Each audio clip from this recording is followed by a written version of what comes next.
കഴിഞ്ഞ ദിവസം കോടതി വാദം കേട്ടിരുന്നു. അതായത് CJM കോടതി 11ലേക്കാണ് ഇത് വെച്ചിരുന്നത്. കോടതി അവധിയായതുകൊണ്ട് 12ലേക്ക് മാറ്റി. കോടതി 12ലേക്ക് മാറ്റുന്നു. ആ കോടതി ഇന്നലെ കൃത്യമായി വാദം കേട്ടു. പക്ഷെ വിധി പറയുന്നത് നാളത്തേക്ക് മാറ്റിവെച്ചിരിക്കുകയാണ്. അതായത് ഇന്നലെയും ഇന്നും കൂടി ബെയിലൻദാസ് ജയിലിൽ കഴിയേണ്ടി വരും. അങ്ങനെ ഒരു സാഹചര്യമാണ് നിലനിൽക്കുന്നത്. രണ്ട് ഭാഗവും അവരുടെ വാദങ്ങൾ കൃത്യമായി പറഞ്ഞു.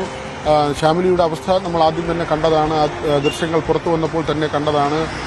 മുഖത്ത് ഏറ്റ പാടുകൾ, അത് മർദ്ദനത്തിനുണ്ടായ പാടുകൾ, അത് തന്നെ ഏറ്റവും വലിയ തെളിവായി നിലനിൽക്കുന്നുണ്ട് ഒരു വശത്ത്. പക്ഷേ ബെയിലൻദാസിന് വേണ്ടി ഉള്ള വാദം അതിൽ പറയുന്നത് ബെയിലൻദാസിനെ ശ്യാമിലി ആദ്യം മർദ്ദിക്കുന്നു എന്നതാണ്. അദ്ദേഹത്തിന്റെ കണ്ണട അടിച്ച് തറയിലിടുന്നു.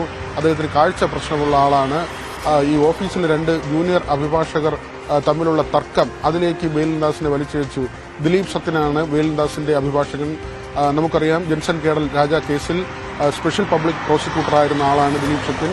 ദിലീപ് സത്യൻ ഇന്നലെ ഈ മെഡിക്കൽ രേഖകൾ ഉൾപ്പെടെ, അതായത് ബെയിലൻദാസിന് ചികിത്സ തേടിയതിന്റെ രേഖകൾ അതടക്കമുള്ള കാര്യങ്ങൾ കോടതിയിൽ പ്രൊഡ്യൂസ് ചെയ്തിരുന്നു.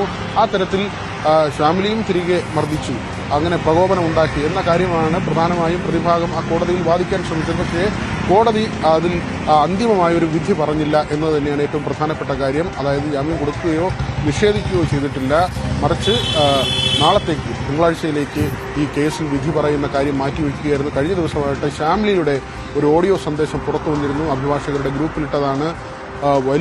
ഒരുപാട് പ്രതീക്ഷിച്ച സഹപ്രവർത്തകർ അവരൊന്നും തന്നെ തന്റെ കൂടെ നിന്നില്ല എന്നൊരു പരാതി പെൺകുട്ടി പറയുന്ന ഒരു നിലയും ഉണ്ടായി. അഭിഭാഷകരിൽ ഒരു വിഭാഗം തനിക്ക് നീതി നൽകുന്നതിന് എതിരായി നിൽക്കുന്നു, അല്ലെങ്കിൽ തന്റെ ഭാഗം കേൾക്കുന്നില്ല, എന്താണ് സംഭവിച്ചതെന്ന് പോലും തിരക്കാതെ കഥകൾ മെനയുകയാണ് എന്നൊക്കെ ശ്യാമിലി വേദനയോടെ പറയുന്ന ഒരു ഓഡിയോ സന്ദേശം കഴിഞ്ഞ ദിവസം പുറത്തു വന്നിരുന്നു.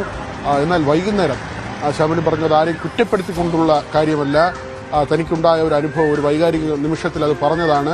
ധാരാളം ആളുകൾ തനിക്കൊപ്പമുണ്ട്, തനിക്ക് പിന്തുണ നൽകുന്നുണ്ട്.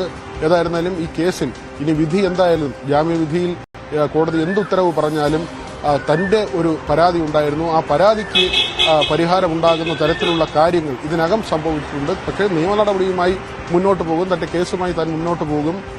ഏതായിരുന്നാലും ഇതുവരെയുള്ള നടപടികളിൽ തൃപ്തയാണ് എന്ന കാര്യം ശ്യാമിലി കഴിഞ്ഞ ദിവസം പറയുകയും ചെയ്തിരുന്നു.